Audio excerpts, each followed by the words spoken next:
दीपक sir, ये जो तमाम मंत्रियों को मंत्रालय दिए गए हैं, क्या कुछ अलग बात आपको इसमें नजर आ रही है सर? देखिए, इसमें एक अलग बात तो बिल्कुल साफ है, क्योंकि पिछले 5 साल तक राजनाथ सिंह ने गृह मंत्रालय का जिम्मा संभाला था, उन्हें रक्षा मंत्री की जिम्मेदारी दी गई है। भले से वो सीनियरिटी में नंबर 2 हैं, लेकिन नरेंद्र मोदी ने अपना प्रेफरेंस जता दिया है कि अमित शाह अगर हैं तो सबसे पहले वो भरोसा उन पर करेंगे, यानी गृह मंत्रालय का जिम्मा उन्होंने अमित शाह को दिया है। और साथ ही साथ अनुराग, जो इसमें सबसे महत्वपूर्ण बात है, जो विभागों का बंटवारा है उसमें एक तरह से कंटिन्यूटी बनाए रखने की कोशिश की है। सबसे पहले वादे की तरफ जाए, जो 2022 तक फार्मर्स की इनकम डबल करने वाला मामला है। राधा मोहन सिंह पिछले कृषि मंत्री थे, उनके कामकाज को लेकर कई तरह की टिप्पणी और कई तरह की समीक्षा आती रही, इसीलिए अब ये जिम्मेदारी नरेंद्र सिंह तोमर को दी गई है। नरेंद्र सिंह तोमर उसी राज्य से आते हैं अनुराग, जहां पर 10 डिजिट से ज्यादा की ग्रोथ एग्रीकल्चर में शिवराज सिंह चौहान के कार्यकाल में उस दरमियान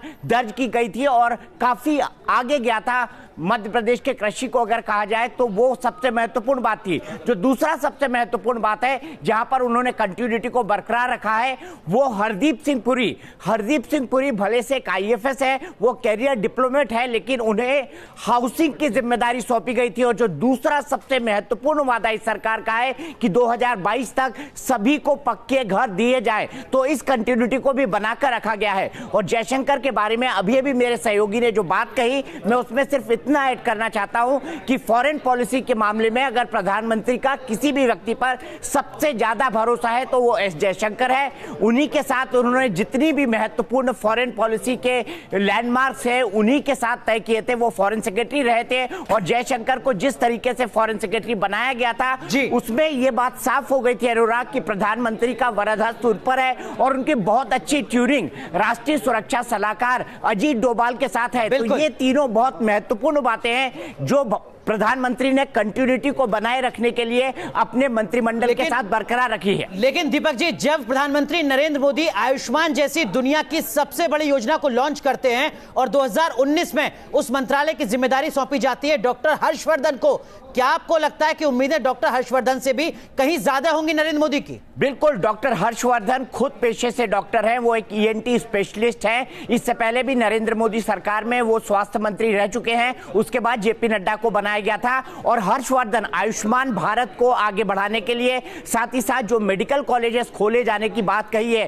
कि अगले 5 साल में 75 मेडिकल कॉलेजेस की आधारशिला रखी जाएगी और जो इंफ्रास्ट्रक्चर डेवलप किया जाएगा आयुष्मान भारत के लिए, तो उस लिहाज से मेरे ख्याल से मंत्रिमंडल के अंदर सबसे काबिल व्यक्ति है, खुद डॉक्टर है। और जेपी नड्डा के बाद अगर कोई सबसे महत्वपूर्ण व्यक्ति है, क्योंकि जेपी नड्डा ने आयुष्मान भारत का पूरा रोडमैप तैयार किया था। चीज मैं आपसे समझना चाहूंगा, एस जयशंकर कैबिनेट मंत्री रहेंगे और वीके सिंह राज्य मंत्री। सोशल मीडिया में खासकर इसको लेकर काफी चर्चा हो रही है, अपने अपने तरीके से चर्चा हो रही है। देखिए, ऐसा होता है, राजनीति में इस तरह के उतार चढ़ाव होते हैं। मैं खुद जानता हूं, श्रीकांत जेना जो कि यूपीए 1 और यूपीए 2 के वक्त जो हैं मंत्री बनाए गए थे, उनको राज्य मंत्री बनाया गया था। लेकिन यूएफ की सरकार की बात करी जाए तो पूरी सरकार को वो चलाते थे। तो राजनीति में इस तरह के उतार चढ़ाव होते रहते हैं। और मेरे ख्याल से सीसीएस में जब बैठते होंगे तो एस जयशंकर भी बैठते होंगे, जनरल वीके सिंह भी बैठते होंगे एज ए जनरल के तौर पर।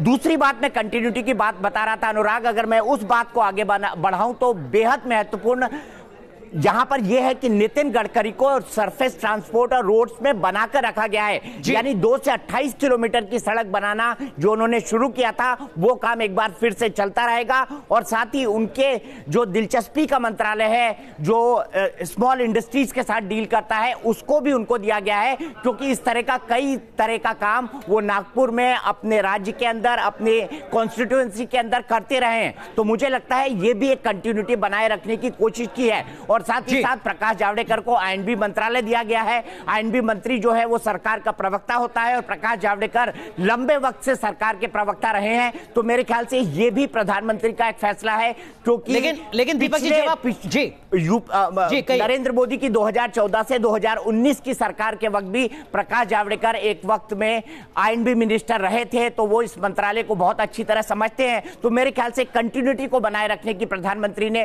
काफी हद तक कोशिश की। बिल्कुल, हमारे हमारे वरिष्ठ सहयोगी धीरेन्द्र पुंडीर जी भी जुड़ चुके हैं, उनका भी रुख करेंगे। लेकिन दीपक जी, आप कंटिन्यूटी का जिक्र कर रहे थे, स्मृति ईरानी भी एक नाम है, मिनिस्ट्री ऑफ टेक्सटाइल उनको दी गई है जो पिछली बार भी थी, साथ में वुमेन और चाइल्ड वेलफेयर भी जोड़ा गया है एक अतिरिक्त और बड़े मंत्रालय के तौर पर। बिल्कुल, और यह बड़ा मंत्रालय इसलिए होगा क्योंकि आधी आबादी ने बड़े खुलकर नरेंद्र मोदी का इस चुनाव के अंदर समर्थन किया है, और मुझे लगता है कि महिलाओं को लेकर, बच्चों को लेकर नई नीति सरकार को अब डेवलप करनी चाहिए, क्योंकि इस आधी आबादी ने दिल खोलकर नरेंद्र मोदी का समर्थन किया है। मुझे लगता है स्मृति ईरानी को यह मंत्रालय दिया गया है, और साथ ही साथ टेक्सटाइल को भी इसलिए कंटिन्यू रखा गया है क्योंकि पिछले 5 सालों के दौरान उन्होंने टेक्सटाइल के अंदर काफी काम किया था। अलग अलग तरह के चीजों का किस तरह से टेक्सटाइल में इस्तेमाल हो सकता है, बम्बू, बांस, जिसको नॉर्थ ईस्ट में जिसको काटने की परमिशन दी गई, जो जितेंद्र सिंह का एक बहुत बड़ा इनिशिएटिव था और प्रधानमंत्री ने बजट के अंदर उसको स्वीकृति दी, उससे कपड़े कैसे बनाए जाए, इसको लेकर भी भारत में रिसर्च चल रहा है।